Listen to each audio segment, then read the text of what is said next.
Después de esto, obviamente, pues si es una investigación cuantitativa y queremos un alto nivel de precisión, queremos replicabilidad, la población nos permite obtener una muestra aleatoria y queremos utilizar un método potente, podríamos entonces también tener que hipotetizar.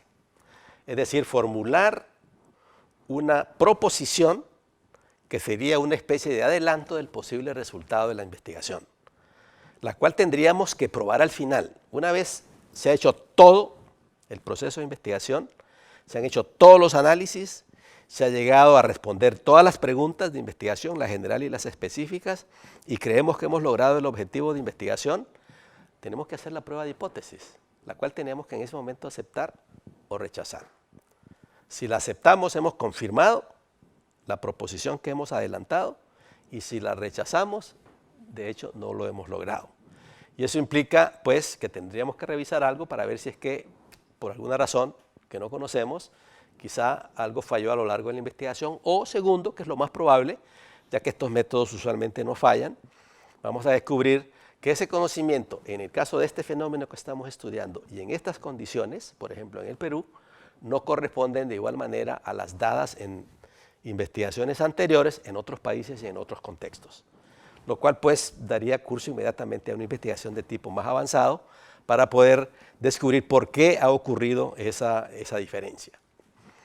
Muy bien, entonces las hipótesis de investigación son esenciales en el enfoque cuantitativo, porque pues son parte esencial del proceso deductivo de generación de conocimiento. Es decir, partiendo de teorías existentes y de hipótesis existentes que se han testado, se han probado en otros ambientes y tal vez en otras industrias, en otras condiciones, renovamos ese conocimiento acá y contribuimos a que el conocimiento sea universal, que es una de las características que mencionamos más temprano. De ahí en adelante, pues tenemos que también tomar nota de otros aspectos importantísimos para la investigación. Uno de ellos, por supuesto, es tener una clara idea de la naturaleza de la investigación, es decir, cuál va a ser el enfoque que vamos a utilizar, cuál va a ser el alcance de investigación que vamos a utilizar, cuál es el diseño de investigación que vamos a utilizar, si es una investigación longitudinal o transeccional o transversal. Y estos últimos asuntos los vamos a cubrir un poquito más adelante en otro módulo. Lo que son alcances de investigación, diseños de investigación y todo lo que tiene que ver con población, con muestra, con instrumentos y demás relacionados con la investigación. Una vez está clara la naturaleza de la investigación, pues en qué paradigma filosófico estamos, cualitativo, cuantitativo, queremos mayor precisión, menor precisión, mayor profundidad, menos profundidad, queremos replicabilidad, queremos experimentar, todo eso aparece en la naturaleza de la investigación. Es una especie de mini adelanto al método de investigación, que es la tercera parte de la planeación de la investigación. Luego, paso seguido, tenemos que hablar de los supuestos de la investigación. ¿Cuáles son aquellas premisas con las que partimos al inicio de la investigación y que pueden, pues, de alguna manera tener algún efecto en nuestra investigación? Algunos supuestos muy típicos, muy comunes, podrían ser, por ejemplo, que el fenómeno que estoy estudiando, en el caso peruano, se refleja de igual manera que el fenómeno que han estudiado en un país desarrollado. Es decir, desde el punto de vista del conocimiento, en torno a ese fenómeno, todo estaría igual. Otra posibilidad podría ser también que lo que está en lo que está alrededor del fenómeno, todas aquellas precondiciones que están alrededor del fenómeno, son muy parecidas o son iguales, pero muy parecidas o iguales a las precondiciones que existieron cuando los teoristas desarrollaron la teoría que voy a utilizar para tratar de resolver el problema de investigación en este contexto. Es decir, las teorías también tienen marcos en los cuales fueron desarrolladas y en los cuales tendrían que ser aplicadas. Si ese marco varía demasiado, pues la teoría no sería la más adecuada para utilizarse en ese caso. Y aspectos esenciales, por ejemplo, en el desarrollo de una teoría podrían ser que existe libre competencia entre las empresas, que el mercado funciona muy bien, que es autorregulable, que los consumidores funcionan de la forma usual que lo hacen otros consumidores en otros lugares, y ese tipo de condiciones. Entonces, pues es muy útil tener en cuenta los supuestos de la investigación. Otros supuestos más, digamos, locales, más digamos, no tan universales como los dos anteriores que he mencionado. Podrían ser, para el caso, vamos a suponer que las personas que vamos a entrevistar en una empresa específica y en los niveles jerárquicos en los cuales hemos definido hacer las preguntas de investigación, también van a poder responder con su conocimiento y su experiencia las preguntas de investigación que les vamos a formular. Nos van a proveer de datos que son confiables, que son válidos y que por lo consiguiente el resultado de la investigación va a ser robusto, va a ser estupendo. A partir de ahí entonces pasamos a un aspecto que es bien importante, tal vez necesita un poquito más de pericia de parte del lado de los investigadores, y estamos hablando de definir el marco teórico de la investigación. Y el marco teórico en este caso, cuando hablamos de marco, estamos hablando de enmarcar y qué es lo que entra y qué es lo que sale en términos de la teoría y de los conceptos que vamos a utilizar. Y está íntimamente ligado el marco teórico al propósito de la investigación y a la pregunta general de investigación y por lo consiguiente a la investigación como un todo. Más adelante vamos a entrar en mucho más detalle sobre el marco teórico y el marco conceptual. Acto seguido tenemos que definir las limitaciones que podría enfrentar la investigación, es decir, todos aquellos aspectos que va a enfrentar la investigación sobre los cuales los investigadores no tenemos el control. Son aspectos que podrían echar a perder la investigación. Los más comunes en países como el nuestro, en países como el Perú, serían acceso a los datos. ¿Tengo acceso o no tengo acceso? ¿Tengo acceso parcial a los datos? ¿Hay suficientes datos o los datos están incompletos?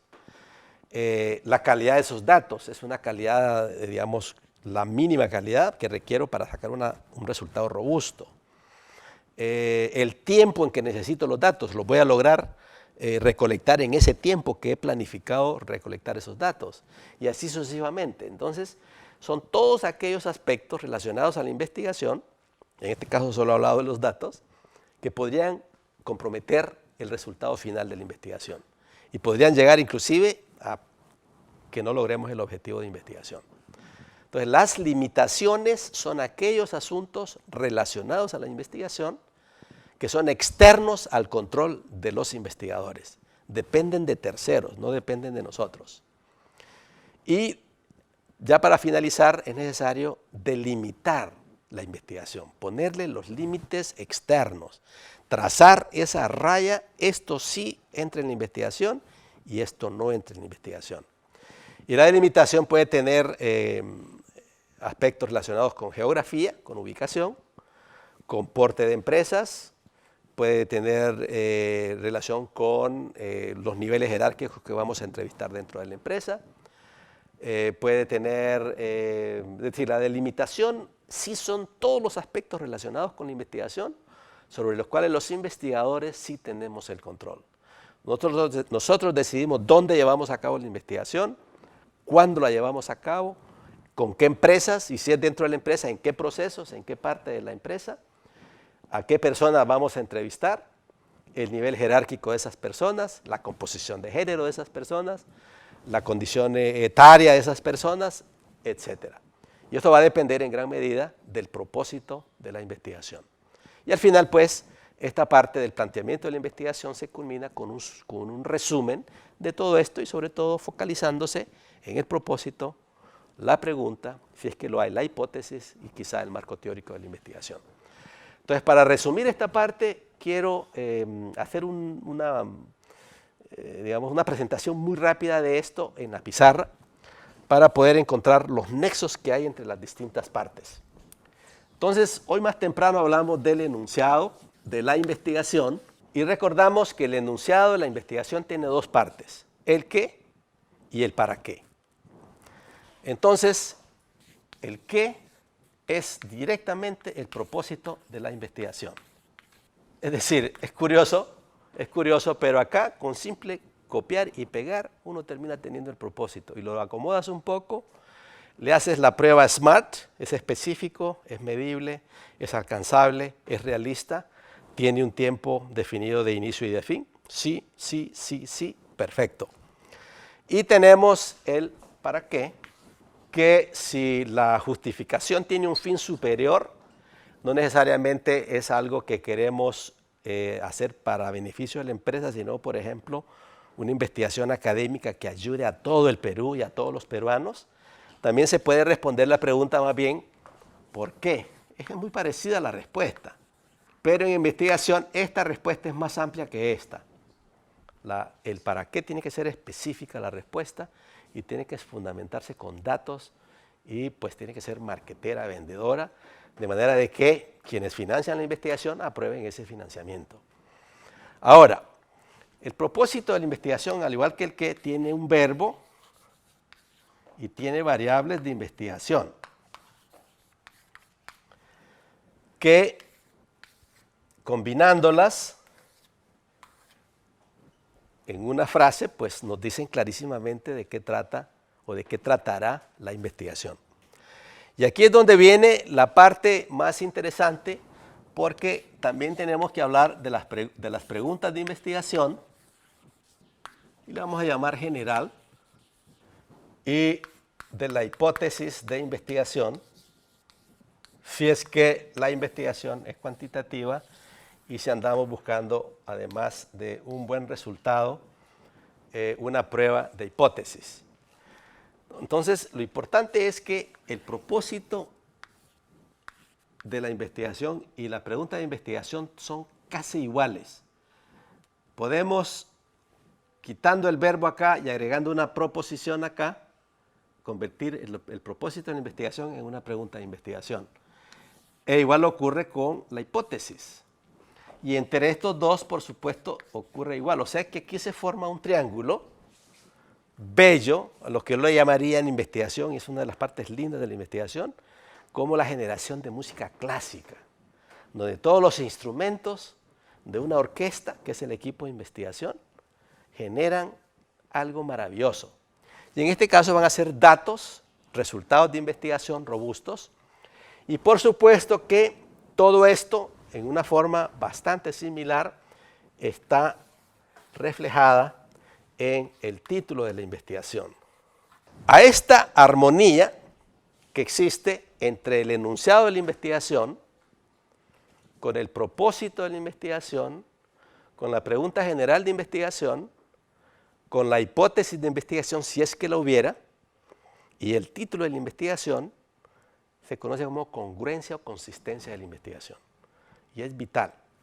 Y al final vamos a ver también que más adelante estas 5 cosas se relacionan muy bien con otros aspectos más adelante que vamos a abordar, como aquellos relacionados con el método, aquellos relacionados con los resultados y aquellos relacionados con las conclusiones y el resumen ejecutivo de la investigación.